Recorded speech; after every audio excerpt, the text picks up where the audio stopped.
Good morning, dear student. Welcome to our new topic of the chapter Globalization. Dear student, today we are going to study something new in this chapter. So, what are these things? Let's discuss. Today, dear student, we are going to study about the foreign trade and integration market. है ना? हमें ये पढ़ना है कि विदेशी व्यापार क्या होता है और वो हमारे मार्केट को किस प्रकार से इंटीग्रेट करते हैं या जोड़ते हैं। ठीक है, तो अगर हम बात करते हैं विदेशी व्यापार या फॉरेन ट्रेड की बात करते हैं, ट्रेड का मतलब होता है exchange of goods and service from one place to another, सामान का या सेवा का एक देश से दूसरे देश में आदान प्रदान या आपका इंपोर्ट एक्सपोर्ट करना ही ट्रेड कहलाता है।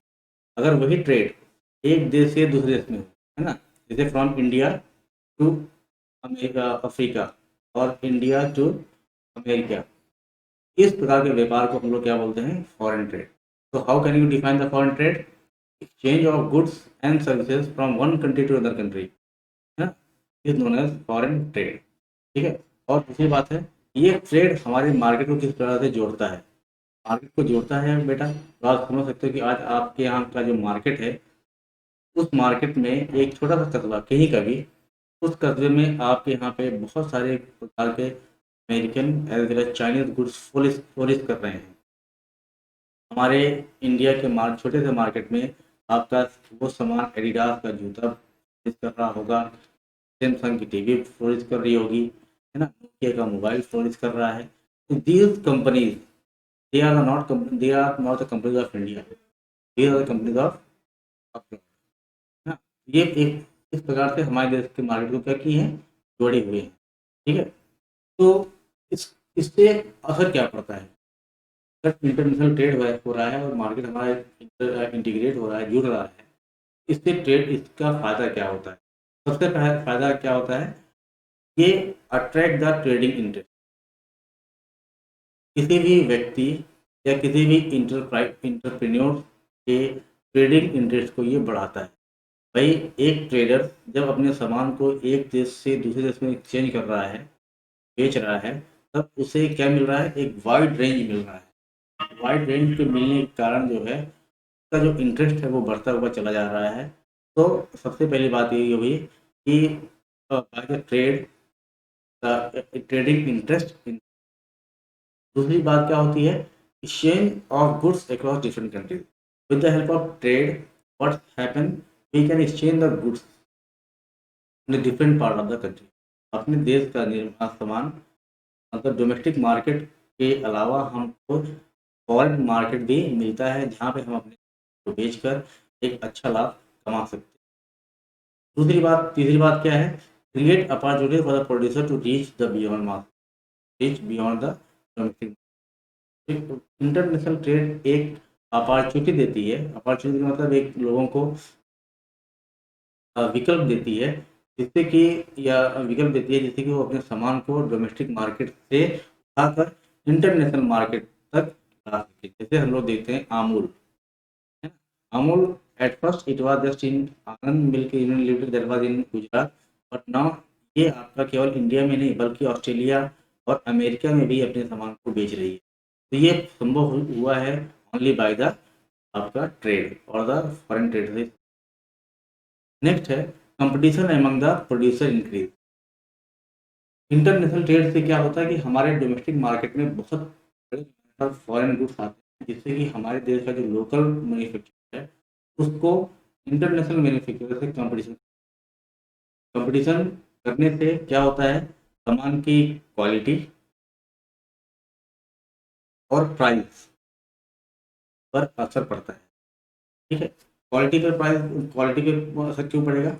Because if the quality of the goods are not good, तो हमारे पास बहुत सारे विकल्प हैं, वी हैव डिफरेंट चॉइस, हम किसी भी सामान को खरीद सकते हैं। और प्राइस का मतलब क्या हुआ कि अगर हमें अपने सामान को मार्केट में लाना है, तो हमें प्राइस भी इसको अप्रोप्रिएट करना पड़ेगा और उसकी क्वालिटी को भी हमें मेंटेन करना पड़ेगा। इससे लाभ किसको हो रहा है? भाई, क्वालिटी का और प्राइस का, अगर क्वालिटी अच्छी होगी प्राइस कम होगा, तो नेचुरल है जो हमारा कंज्यूमर होगा तो इससे उन्हें लाभ होता है। नेक्स्ट आपका दिया गया है कि easy availability of goods and services across the nation. ठीक है, when the international trades happen, इससे क्या होता है, गुड्स और services across the nation available हो जाते हैं। ठीक है, आपका with the help of trade, सामान और सेवा, ठीक है, आसानी से एक देश से दूसरे देश में आसानी के साथ अवेलेबल होते हैं and we enjoy our better life.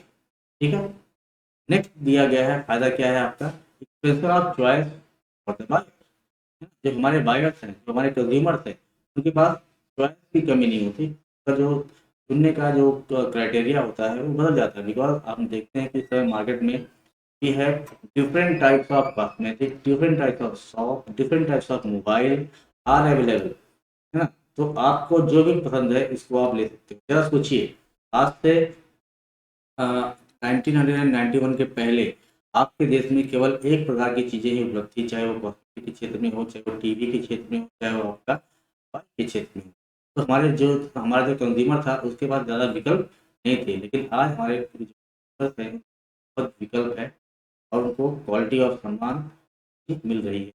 और लास्ट में हम कह सकते हैं reduce reduction of prices of goods and services because of competition. हमने बात किया ही था, बिकॉज ऑफ हाई कंपटीशन सामानों का दाम क्या होता है, उसका प्राइस है वो लो होता है। अब हमें कम से कम पैसे में बेहतर सेवाएं और सामान मिलती हैं बिकॉज ऑफ फॉरेन ट्रेड।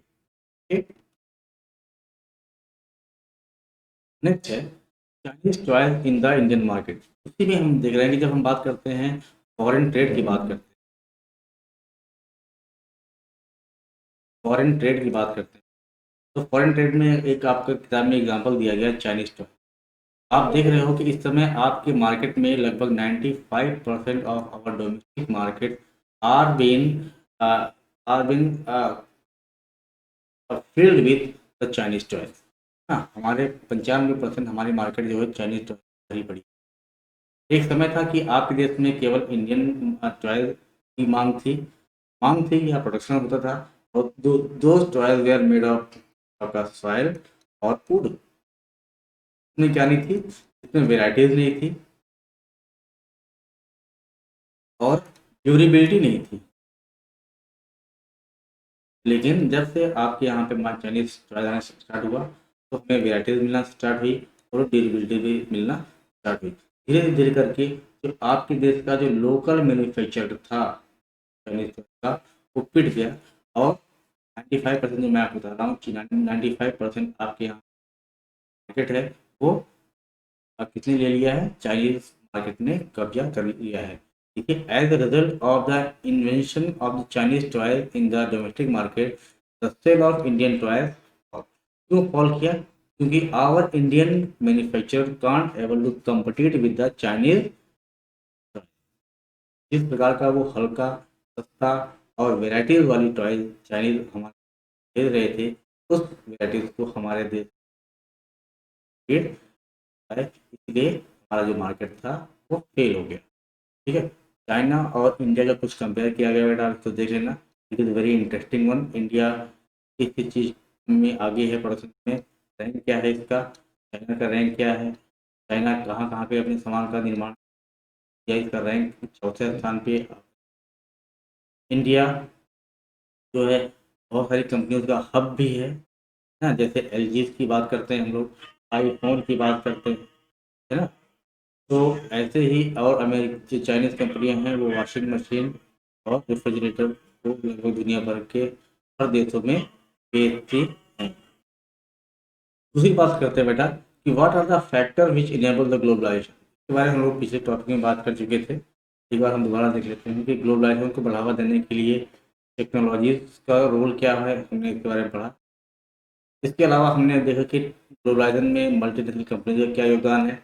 बात किया था कि मल्टीनेशनल कंपनी का योगदान क्या होता है बढ़ावा देने में। लो ट्रैफिक, लोअर ट्रैफिक की हमने बात किया था। इम्प्रूव ट्रांसपोर्टेशन की हमने बात किया था, है ना। हमने लेबर की मोबिलिटी की बात की थी, जो कि डिपेंड करता है आपका इम्प्रूव ट्रांसपोर्टेशन पे, है ना। और हमने बात किया था कि जो मनी है वो भी उसकी मोबिलिटी फास्ट अगर होगी तो ही आपके यहाँ पे ग्लोबल विकास तेजी से होगा। और आपके सामने मेरा एग्जाम्पल दिया गया है कि how the magazine magazines of London are printed in Delhi. Printed in Delhi. Delhi में आपके अमेरिका की लंदन की ये मैगजीन प्रिंट होती हैं because of good communication and good technology, है ना।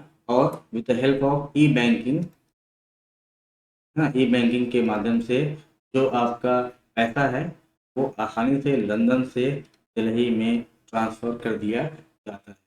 These are the factors which help the development of globalization in the world, especially in our.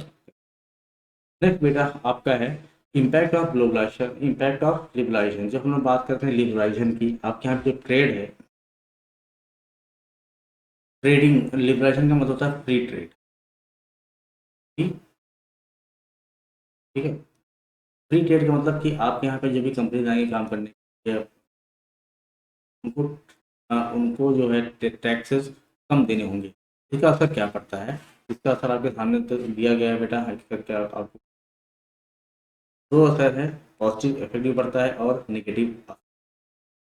Positive impact क्या है कि अगर आपके यहाँ पे फॉरेन कंपनीज आएंगी तो आपके यहाँ पे फॉरेन इन्वेस्टमेंट बढ़ेगा हमारे पास, क्योंकि इन्वेस्टमेंट किया जाएगा by the company to get the asset like land, machine, labour.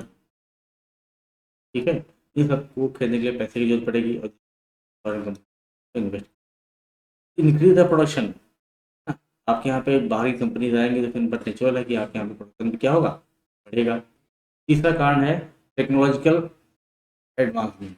Our Indian company और the domestic company get the technologies from the other and by that our company will be advanced. जब बात करते हैं hero Honda की, ना, Honda foreign company थी, उसने tie up किया विद हीरो के साथ। अब हीरो पहले साइकिल बना रही थी बट नाम हीरो जो है मोटरसाइकिल बनाती है, it is because of the technology which hero get from the. Next is increase GDP, GDP gross domestic product, क्योंकि अगर वो कंपनी आपके देश में आएगी आपके यहाँ पे प्रोडक्शन होगा, जब प्रोडक्शन होगा लाजमी है कि आपके यहाँ है ठीक से बढ़ेगी। नेगेटिव इफेक्ट क्या है? ग्लोबलाइजेशन के आने के कारण आपके यहाँ पे अनएम्प्लॉयमेंट बढ़ा है, अनएम्प्लॉयमेंट बढ़ा है। आपके किताब में एग्जाम्पल दिया गया है द स्टोरी ऑफ सुमिता, है ना। इस प्रकार से वो पहले एक मल्टीनेशनल कंपनी में काम करती थी, उसके बाद वो कंपनी इंडिया से चली गई, इसके कारण उसे काम ढूंढने में काफ़ी दिक्कत हो रही है या हुई थी, क्योंकि मल्टीनेशनल कंपनीज आपके यहाँ पे आएंगी तो अगर वो अचानक चली जाती है यहाँ से तो जो उसमें काम करने वाले वर्कर्स हैं वो अनएम्प्लॉयड हो सकते हैं। Imbalance development, imbalance development mean multinational companies is of rich countries, rich countries की मल्टीनेशनल कंपनीज होती हैं और ये मल्टीनेशनल कंपनीज एक पुअर कंट्रीज में जाकर इन्वेस्ट करती हैं। तो क्या होगा कि पुअर कंट्री से वो पैसे का फ्लो हो रहा है इन रिच कंट्रीज, लेकिन रिच कंट्री से पैसे का फ्लो इन पुअर कंट्रीज में नहीं हो पा रहा है। तो इससे क्या होता है कि डेवलपमेंट भी होता है वो इम्बैलेंस होता है। और लास्ट में आपका है लॉस ऑफ डोमेस्टिक प्रोडक्ट, है ना। मल्टीनेशनल कंपनीज के आने के बाद या लिबरलाइजेशन के आने के बाद आपके यहाँ पे जो बड़ी बड़ी मछलियाँ हैं, दैट मीन जो आपके यहाँ पे MNCs हैं, है ना, MNCs हैं, उन्होंने क्या किया, वो आपके यहाँ की जो छोटी मछलियाँ हैं, मीन जो आपके यहाँ के लोकल प्रोड्यूसर्स हैं उनको वो खा गई। Mean now these multinational companies they take the raw material, they take the market, they take the policy of government। ये सभी चीज़ें जो है MNCs के लिए है, छोटी कंपनी को मौका नहीं मिलता वो डेवलप कर सके। ठीक, तो इस तरीके से these are the negative effect of globalisation. Lastly we are on the topic of role of WTO क्या होता है बेटा, आप पे दिया गया है।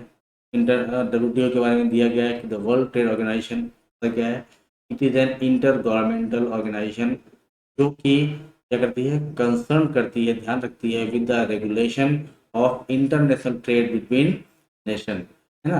अलग अलग देशों के बीच में जो ट्रेड होता है उस ट्रेड पर वो ध्यान रखती है। 1995 में देखिए, 1 जनवरी 1995 में किया गया था। इसका हेडक्वार्टर जिनेवा में है, ठीक है, स्विट्जरलैंड में। The main purpose of WTO is to monitor the trade between two countries और द इंटरनेशनल ट्रेड। इस समय फिलहाल में 1965 कंट्रीज के मेंबर हैं, ठीक है। इसका पर्पज क्या है, WTO का पर्पज क्या है? तो reduction of tariff barrier and other barrier of trade, है ना। Briefly these facts help the, है ना? मतलब कि अगर आप किसी देश में व्यापार कर रहे हो तो वो देश अपने आप में जो व्यापार की जो प्रक्रिया है वो बहुत ही लचीला रखे, क्योंकि दूसरा देश आसानी से व्यापार कर सके। It is the main purpose of, we will study something about the video next video, okay।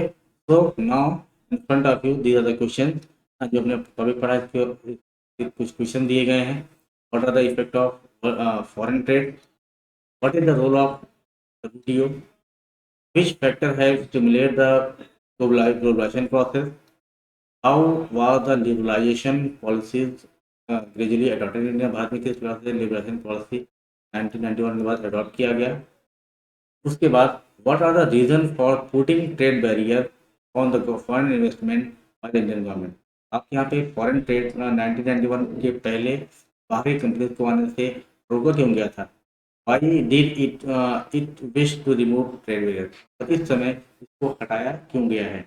You can write the answer of this question बेटा, and if you have any problem you can ask me too, okay, the comment in your comment box. So stay home. We will come with the next topic, next video. Till then, stay home. Thank you.